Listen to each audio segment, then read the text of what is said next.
말씀의 식탁. 하루 한 장 역대기야 묵상. 역대기야 제35장.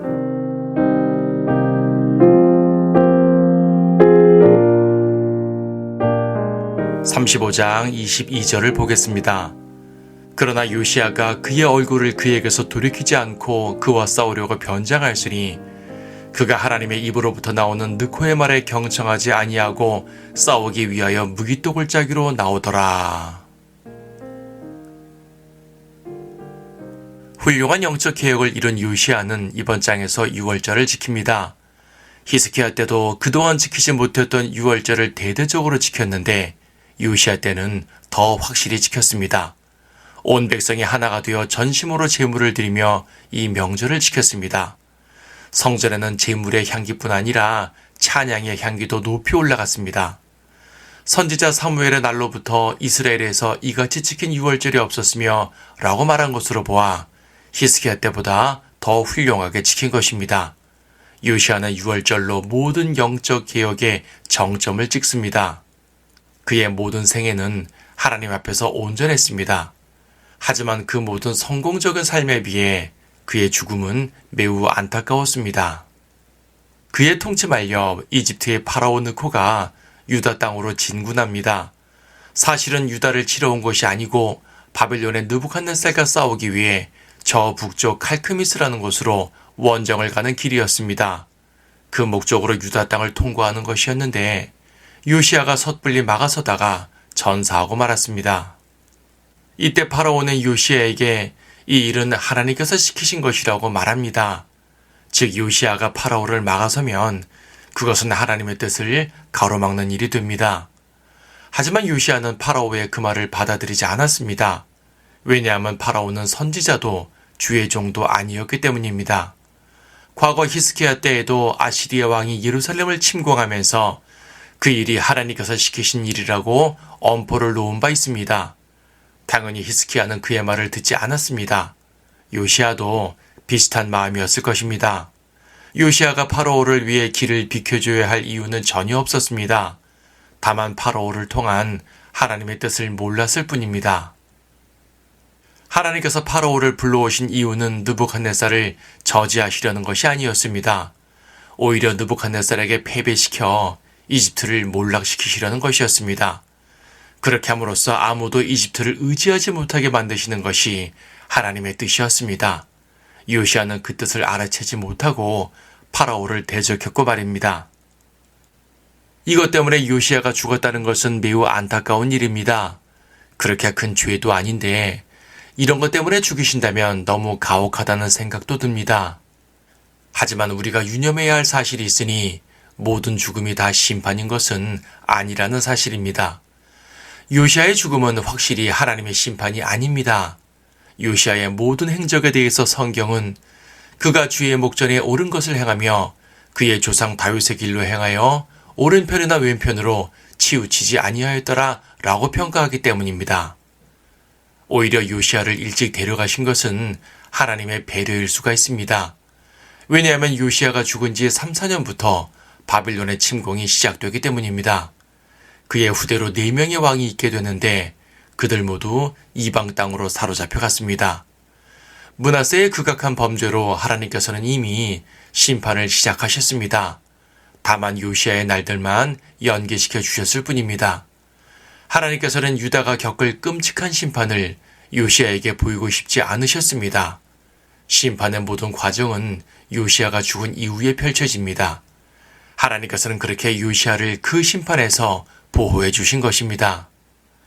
성도에게 닥친 불행 중에는 하나님의 자비와 배려가 숨어있는 것들이 종종 있습니다.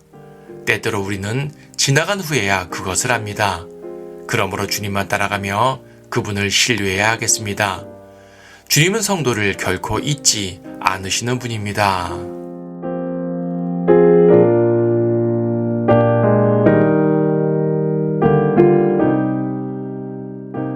역대기야 35장.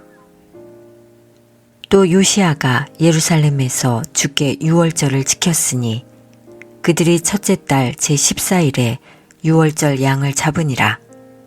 왕이 제사장들에게 그들의 직분을 정해주고 그들을 격려하여 주의 전을 섬기게 하였으며 또 주께 거룩하여서 모든 이스라엘을 가르치는 레위인들에게 말하기를 거룩한 궤를 이스라엘의 왕 다윗의 아들 솔로몬이 건축한 전에 두어 너희 어깨에 짐이 되지 않게 할지니 이제 주 너희 하나님과 그분의 백성 이스라엘을 섬기고 너희 조상의 집대로 너희 서열을 따라 이스라엘의 다윗 왕의 글과 그의 아들 솔로몬의 글에 따라 예비하고 너희 형제 백성의 조상의 족속의 구분을 따라 또 레위인들의 족속의 구분을 따라 성소에 서서 유월절 양을 잡고 스스로 성결케 하며 너희 형제들을 예비시켜 그들로 모세의 손을 통한 주의 말씀에 따라 행하게 할지니라 하더라. 요시아가 백성에게 양떼 중에서 어린 양과 어린 염소 3만과 수송아지 3천 곧 참여한 모든 사람들을 위하여 유월절 제물로 쓸 모든 것을 주었으니 이것들은 왕의 재산에 속한 것이더라. 또 그의 고관들도 백성과 제사장들과 레위인들에게 기꺼이 주었으니 하나님의 전의 주관자들인 힐키야와 스가랴와 여히엘이 유월절 제물로 제사장들에게 양 2,600과 수소 300을 주었더라. 레위인들의 우두머리들 곧 코나냐와 그의 형제들인 스마야와 느다니엘과 하사랴와 여히엘과 요사밧도 유월절 제물로 양 5,000과 수소 500을 레위인들에게 주었더라. 그리하여 예배가 준비되었으니 왕의 명령에 따라 제사장들이 자기 자리에 서고 레위인들도 자기 서열에 따라 섰더라. 그들이 유월절 양을 잡자 제사장들이 그들의 손에서 피를 받아 뿌리고 레위인들이 가죽을 벗기더라. 그들이 또 번제물들을 옮기어 그들로 백성의 족속의 구분들에 따라 주어서 모세의 책에 기록된 대로 주께 드리게 하고 수소도 그렇게 하였더라. 그들이 율례에 따라 불로 유월절 양을 굽고 다른 거룩한 제물들은 솥과 가마솥과 철판들에 삶아 모든 백성 가운데서 속히 나눠주고 그 후에 자신들과 제사장들을 위하여 준비하였으니 이는 아론의 아들들인 제사장들이 번제물과 기름을 드리는 일로 밤까지 분주하였음이더라. 그러므로 레위인들이 자기들과 아론의 아들들인 제사장들을 위하여 준비하였더라. 아삽의 아들들인 노래하는 자들은 다윗과 아삽과 헤만과 왕의 선견자 여두둔의 명에 따라 그들의 자리에 있었으며 문지기들도 각 문에 있었는데 그들이 그들의 봉사에서 떠나려 하지 아니하였으니 이는 그들의 형제 레위인들이 그들을 위하여 준비하였음이더라. 그리하여 주를 섬기는 모든 일이 그날에 준비되어 요시야 왕의 명에 따라 유월절을 지키고 주의 제단에 번제물을 드렸더라. 참여한 이스라엘 자손이 그때 유월절을 지키고 무교절을 7일간 지켰으니 선지자 사무엘의 날로부터 이스라엘에서 이같이 지킨 유월절이 없었으며 이스라엘의 모든 왕들도 요시아가 제사장들과 레위인들과 온 유다와 이스라엘이 참여한 가운데 예루살렘 거민과 함께 지킨 그러한 유월절은 지키지 못하였더라. 요시아의 7이 제18년에 이 유월절을 지켰더라. 이 모든 일 후 요시아가 성전을 정돈한 후에 이집트의 느코 왕이 유프라테스 옆 칼크미스를 치러 올라오므로 요시아가 그를 대적하여 나가더라. 그러나 느코가 대사들을 요시아에게 보내어 말하기를 유다 왕이여 내가 당신과 무슨 상관이 있나이까? 나는 오늘 당신을 치러 온 것이 아니라 내가 더불어 싸우는 그 족속을 치려는 것이니 이는 하나님께서 내게 명하사 속히 행하게 하셨음이니이다. 나와 함께 하신 하나님께 간섭하지 마소서. 그래야 하나님께서 당신을 멸하지 아니하시리이다 하더라.